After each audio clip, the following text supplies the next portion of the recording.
Chemical bonding and molecular structure में अभी तक हमने बहुत सारे कंसेप्ट्स और बहुत सारे न्यू टॉपिक को पढ़ा और समझा।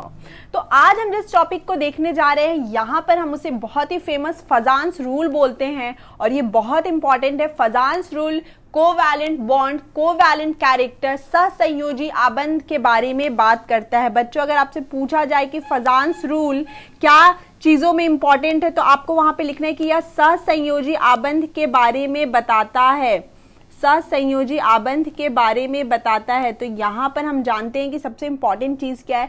यहाँ पे बोला जा रहा है कि कोई भी यौगिक हो, जैसे आपने मान लीजिए कि हमने HCl ले लिया, यहाँ पर इसके पास आयनिक कैरेक्टर, आयनिक आबंध तथा सहसंयोजी आबंध भी प्रेजेंट होता है। सहसंयोजी आबंध भी प्रेजेंट होता है, मतलब कोई भी यौगिक पूर्ण रूप से आयनिक नहीं होता और कोई भी यौगिक पूर्ण रूप से, संपूर्ण रूप से आपका सहसंयोजी आबंध वहां नहीं होता। वहां पर आयनिक बॉन्ड और कोवैलेंट बॉन्ड दोनों कैरेक्टर प्रेजेंट होते हैं। तो यहां पर आपको बोला जा रहा है कि धनायन के आकार घटने तथा ऋणायन के आकार बढ़ने से सहसंयोजी आबंध होता है। तो आइए इसे समझते हैं कि जैसे हमने अपना ग्रुप 1 का लिथियम, सोडियम, पोटेशियम, रुबिडियम लिया और यहां हमने फ्लोरीन, क्लोरीन, ब्रोमीन, आयोडीन लिया। यहां पर अगर हम अपने स्टेटमेंट के साथ जाएं तो धनायन के आकार घटने, मतलब यहां पे सबसे छोटा हमारा लिथियम है, ये क्या है बच्चों, हमारा धनायन है, ये हमें धनायन पॉजिटिव देगा। और ऋणायन के आकार बढ़ने से तो यहां पर हमारा सबसे बड़ा आयोडीन है। ये दोनों मिलकर जो कंपाउंड बनाएंगे, जैसे लिथियम आयोडाइड हमने लिया, इसका नेचर, इसमें ज्यादा कोवैलेंट कैरेक्टर प्रेजेंट होगा। तो मेटल का, धातु का छोटा साइज और अधातु का बड़ा साइज का एलिमेंट यानी तत्व मिलकर एक साथ ज्यादा कोवैलेंट कैरेक्टर वाले, सहसंयोजी आबंध वाले कंपाउंड यानी यौगिकों का निर्माण करते हैं। तो बच्चों यहां पर ये चीज हमें समझ में आ गई। अब देखिए, अगर मैंने आपको एग्जांपल दिया लिथियम क्लोराइड और NaCl, तो ये हमारा आयनिक कंपाउंड है, ये हमारा आयनिक हो जाएगा और ये हमारा सहसंयोजी आबंध होगा। यहां पर सहसंयोजी आबंध। तो ये चीज हमें समझ में आती है कि यहाँ पर क्लोरीन तो दोनों सेम है, लेकिन लिथियम का साइज, यहाँ पे सोडियम का साइज लिथियम से बड़ा होता है आकार की बात करें तो। दूसरा फैक्टर यहाँ पर ये है कि जितना ज्यादा आवेश होगा, जैसे कि मान लीजिए हमने क्रोमियम 6+ लिया और क्रोमियम 3+ लिया, तो यहां पर ये आपका जहां पर ज्यादा आवेश है क्रोमियम 6+, यह सहसंयोजी आबंध बताएगा और ये आपका आयनिक। ठीक उसी प्रकार अब हम देखते हैं PbCl2 और PbCl4। तो अगर हम यहां पर दोनों जगह क्लोरीन है, लेकिन हम यहां पे देख रहे हैं कि Pb2+ और Pb+4 है। तो Pb+4 मतलब अगर Pb2+ और Pb+4 को कंपेयर करें तो Pb2+ आयनिक होगा और Pb+4 हमारा सहसंयोजी आबंध देगा। तो यहां पर जितना ज्यादा आवेश होगा वो उतना ज्यादा कोवैलेंट कैरेक्टर को शो करेगा। तो ये चीजें क्लियर हो गई हैं। यहां पर मैं आपके लिए एक प्रश्न देते हुए जा रही हूं। यहां पर प्रश्न आपसे ये है कि अगर हम AlCl3 की बात करें तो यहां पर यह सहसंयोजी आबंध के बारे में हमें बताता है, या हमें सहसंयोजी आबंध के बारे में बताता है।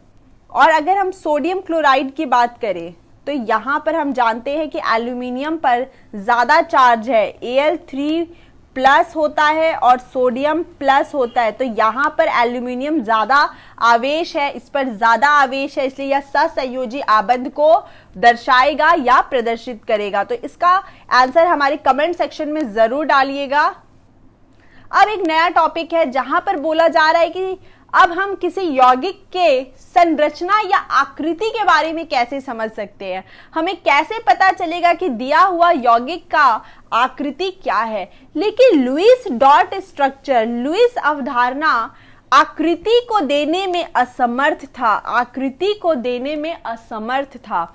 तो इस चीज की कमी को जिस सिद्धांत ने दूर किया उसे हम valence shell electron pair repulsion theory बोलते हैं, VSEPER, valence shell electron repulsion theory, valence shell electron repulsion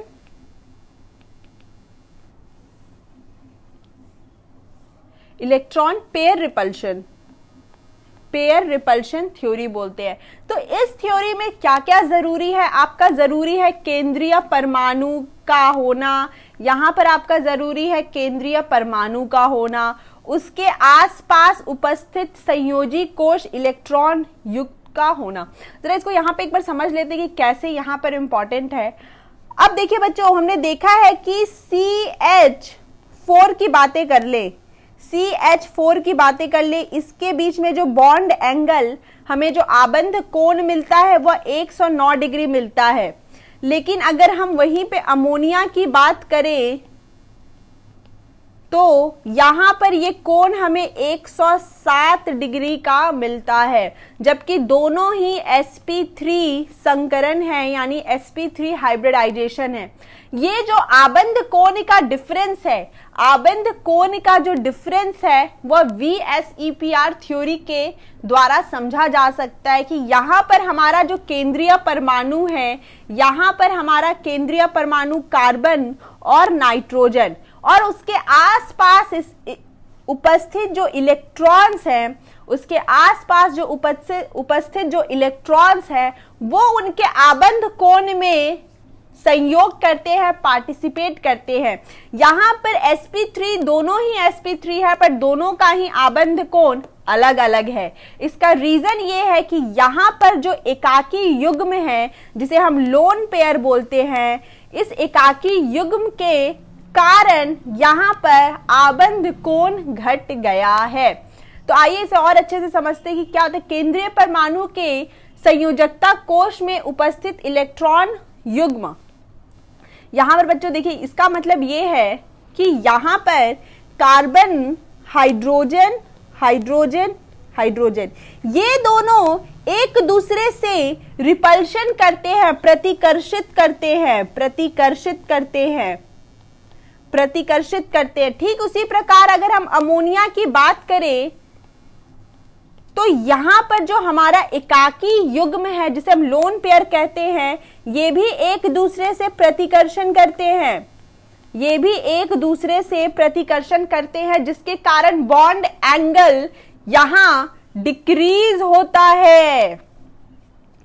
ये एकाकी युग्म उस आबंध को, इस आबंध को, जिसे मैं डार्क कर रही हूं, इस आबंध को नीचे की ओर धक्का देता है, जिससे आबंध कोण डिक्रीज होता है। अब यहां पर हम कुछ चीजें समझेंगे कि अगर आपके पास लोन पेयर यानी एकाकी युग्म है, जैसे अगर हमने यहां पर हम sp3 की बात कर लेते हैं, अगर हम जल की आकृति देखें, अगर हम जल की आकृति देखें तो यहां पर हमारे पास दो एकाकी युग्म हैं, दो एकाकी युग्म हैं। ये दोनों इस बॉन्ड को, इस आबंध को नीचे की ओर बहुत जोरों से धक्का देते हैं, इस कारण इसका जो बॉन्ड एंगल है 104 डिग्री होता है। ठीक उसी प्रकार अगर हम लोन पेयर, बॉन्ड पेयर की बात करें तो यहां पर हमारे पास सबसे अच्छा उदाहरण हमारा अमोनिया है। यहां पर हम देखते हैं कि एक एकाकी युग्म है, एक एकाकी युग्म है। ये इन दोनों के बीच में जो रिपल्शन या आप जिसे प्रतिकर्षण बोलते हैं, उसके कारण इन दोनों साइड से जब वह लोन पेयर इन दोनों को धक्का देता है तो यहां पर 107 डिग्री का एंगल आता है। ठीक उसी प्रकार अगर हम यहां पर मीथेन की बात करें तो यहां पर सभी जगह आबंधी युग्म है। यहां पर बच्चों आबंधी युग्म है, तो यहां पर प्रतिकर्षण एकाकी युग्म के कंपैरिजन में कम होता है। तो जितना ज्यादा एकाकी युग्म होगा, जितना ज्यादा एकाकी युग्म होगा, उतना ज्यादा प्रतिकर्षण होगा, उतना ज्यादा प्रतिकर्षण होगा और उतना ही ज्यादा आबंध कोण की वैल्यू कम होगी। तो ये चीज हम यहां पर समझ चुके हैं, तो इसे हमने लिख दिया। यहां पर वीएसपीआर थ्योरी में हम कुछ चीजें समझेंगे कि कैसे केंद्रीय परमाणु वे अणु उनके बारे में डिस्कस करेंगे जहां पर कोई भी एकाकी युग्म उपस्थित नहीं है, और फिर उन वैसे क्वेश्चंस को डिस्कस करेंगे जहां पर एकाकी युग्म उपस्थित है।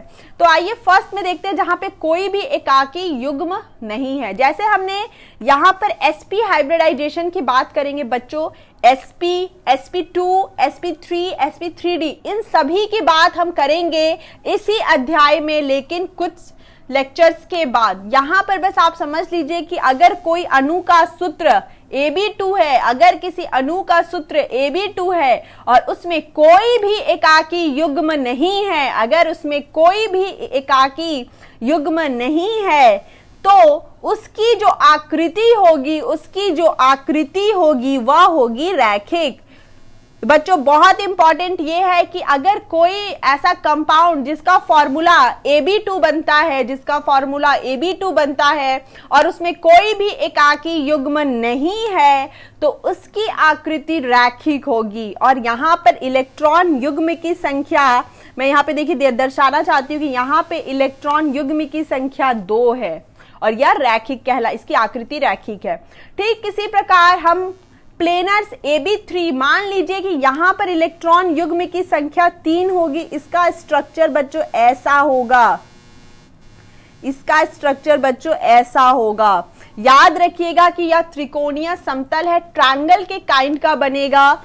तो हम इसे यहां पर कोई भी लोन पेयर, कोई भी एकाकी युग्म नहीं है। अगर आपसे क्वेश्चन पूछा जाए कि ऐसा यौगिक जिसमें कोई भी लोन पेयर नहीं हो और वहां वह स्ट्रक्चर यानी आकृति त्रिकोणीय समतल दे रहा हो, तो BF3, BCl3, AlCl3 यह सब इसके अच्छे एग्जाम्पल हैं। यहां पर कोई भी एकाकी युग्म नहीं है, यहां पर कोई भी एकाकी युग्म नहीं है, इस बात को याद रखिएगा। ठीक, अगर हम उसी प्रकार sp3 की बात करें, इलेक्ट्रॉन युग्म की संख्या 4 होगी। यहां पे आप जोड़ सकते हो 1 + 3 = 4 आएगा। फिर यहां पर हम देखते हैं मीथेन हमारा बहुत अच्छा उदाहरण है। इसकी आकृति चतुष्फलकीय जिसे हम टेट्राहेड्रल कहते हैं। यहां पर कोई भी एकाकी युग्म नहीं है, यहां पर कोई भी एकाकी युग्म 0 है। जहां इलेक्ट्रॉन युग्म की संख्या 4 हो, एकाकी युग्म यानी लोन पेयर 0 हो, उसे हम चतुष्फलकीय यानी टेट्राहेड्रल कहते हैं। ठीक इसी प्रकार sp3d की बात कर ले तो PCl5 का स्ट्रक्चर यानी AB5, तो इसका स्ट्रक्चर कैसे ड्रॉ करेंगे बच्चों? यहां हम बीच में ट्रायंगल बनाएंगे, यहां पे फास्फोरस, 3 कोनों पे हम लिखेंगे क्लोरीन, और एक बॉन्ड ऊपर की ओर क्लोरीन का और एक बॉन्ड क्लोरीन का नीचे की ओर। यहां पर भी कोई इलेक्ट्रॉन, यहां पे इलेक्ट्रॉन युग्म की संख्या हमारा 5 है और कोई भी एकाकी युग्म नहीं है। ठीक इसी प्रकार यहां इलेक्ट्रॉन युग्म की संख्या 6 होगी और ये AB6, तो इसे कैसे हम दर्शाएंगे? बच्चों? आप देख सकते हो ऐसे, इस प्रकार हम इसको दर्शाएंगे। यह आपका ऑक्टाहेड्रल स्ट्रक्चर कहलाता है। कोई भी दिक्कत हो आप हमारे कमेंट सेक्शन में कमेंट जरूर करिए। होपफुली आपको यह लेक्चर अच्छा लगा हो। धन्यवाद।